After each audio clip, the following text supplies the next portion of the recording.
سعاد. ايوه يا طنط، صباح الخير. هيجي منين الخير يا حبيبتي وانت نايمه لحد الساعه 9 الصبح؟ ده وانا قدك كده زمان كنت بصحى الصبح من الفجريه، يكون البيت كله متشطب والفطار جاهز والهدوم مغسوله ومنشوره. نايمه كل ده ليه يا حبيبتي؟ بس مفيش حاجه يعني يا طنط تستدعي ان انا اقوم بدري، انا اصلا نايمه متاخر. الست الشاطره يا حبيبتي تصحى من الفجريه. حاضر يا طنط حاضر. يلا بقى روحي حضري لي الفطار، وعايزه كوبايه الشاي سخنه مش بارده زي امبارح. حاضر يا طنط، انا اسفه، انا هاخد بالي المره دي. وبعدين بقى يا ربي، انا مش عارفه هي بتعاملني كده ليه. انا ما عملتش فيها حاجه وحشه، بالعكس ده انا بعملها بكل حب واحترام.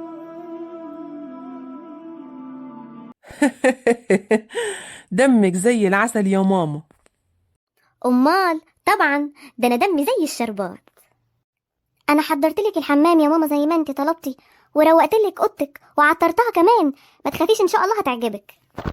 الله الله، ليه كده يا سعاد؟ عملتي كل ده ليه يا حبيبتي؟ هو انا طلبت منك حاجه؟ ايوه يا طنط، بس انت لسه قايله لي اوضب لك اوضتك كويس عشان مش عاجباكي ريحتها ومكمكمه. الله يسامحك يا سعاد، انا ما قلتش كده يا حبيبتي، انت بتقوليني كلام انا ما قلتهوش. شايف يا احمد مراتك؟ في ايه يا سعاد؟ ايه اللي حصل بس؟ هي ماما طلبت منك تعملي حاجة؟ ايوه يا احمد، والله يا طنط الصبح قايله لي اظبط لها الاوضه واحضر لها الحمام، انا مش بكدب. لا لا لا لا، اخصى عليكي يا سعاد، انا ما كنتش اعرف ان انت بتكدبي كده. وبعدين يا حبيبتي ايه طنط ديت؟ مش انا قايله لك قولي لي يا ماما؟ مش انت يا طنط مزعقالي وقايله لي مش حلوه منك؟ لا لا لا لا يا سعاد، ما كنتش اعرف ان انت كده ابدا، انا زعلانه منك، شكلك كده مش عاوزاني اقعد في البيت. انا لا والله يا طنط ابدا. في ايه يا سعاد؟ في ايه كده تزعلي ماما؟ الظاهر كده ان انا تقيله عليكم، انا ماشيه يا احمد، ما اقدرش اقعد في بيت الناس كده مستتقليني فيه. خلاص انا اسفه يا طنط، يمكن انا سمعت غلط ولا حاجه، لو سمحتي ما تزعليش وما تمشيش. وبعدين يا ربي، هي طنط بتعمل معايا كده ليه؟ مش هينفع احكي لاحمد حاجه، هيفكر ان انا مش عاوزاها تقعد. فيها ايه لو تعتبرني زي بنتها؟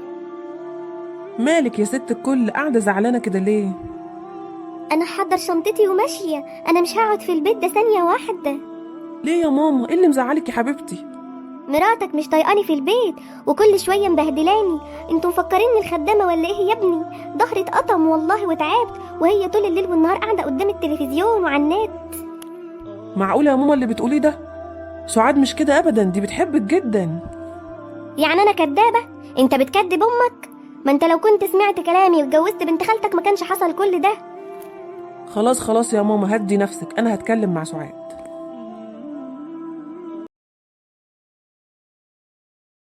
في ايه بس يا سعاد؟ هي ماما زعلانة من ايه؟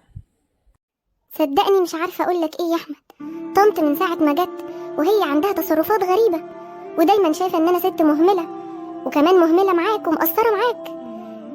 ان اي تصرفات بعملها مش عاجباها خالص، وصدقني انا ما عملتش اي حاجه من اللي هي بتقول عليها دي. قصدك ايه يا سعاد؟ قصدك ان ماما بتكذب؟ انا مستحيل اصدق ان ماما تكذب. لو سمحتي سيريها شويه وحاولي ان انت تتقبلي وجودها معانا الفتره دي. اعمل ايه بس يا ربي؟ حتى احمد طلع مش مصدقني. هحكي لمين بس واقول لمين؟ حلها من عندك يا رب واظهر الحقيقه. خلاص يا ست الكل ولا تزعلي، انا خلاص اتكلمت مع سعاد وهي مش هتعمل اي حاجه تضايقك بعد كده. ماشي يا ابني اما نشوف. تأمريني بحاجه يا طنط؟ الامر لله يا حبيبتي، وانا هطلب منك ايه؟ هو انت بتعرفي تعملي حاجه؟ ليه بس كده يا طنط؟ طب وانا قصرت في ايه؟ حضرتك بتعملي معايا كده ليه؟ والله بقى يا حبيبتي اللي في القلب في القلب، انا اصلا ما بحبكيش وبعمل كده علشان اطفشك من البيت ده، وابني يتجوز بنت خالته الحلوه الشملوله الشاطره، يا ما قلتله عليها وما كانش بيسمع كلامي. عايزاني بقى ابقى كويسه معاكي؟ ايه اللي بتقوليه ده بس يا ماما؟ لا لا لا لا يا ابني، ده انا بهزر معاها، دي حبيبتي، دي سعاد حبيبتي. ما كنتش متوقع منك كده يا ماما، ده انا بقيت ليل ونهار بتخانق مع سعاد ومعيشها في نكد، وعماله اقول لها واوصيها ان هي ما تزعلكيش، وفي الاخر تبقى انت اللي بتعملي كده. ليه بس كده يا ماما؟ هما بنات الناس لعبة في ايدينا؟ راجعي نفسك يا امي، راجعي نفسك وشوفي انت ظلمتيها ولا لا بينك وبين نفسك.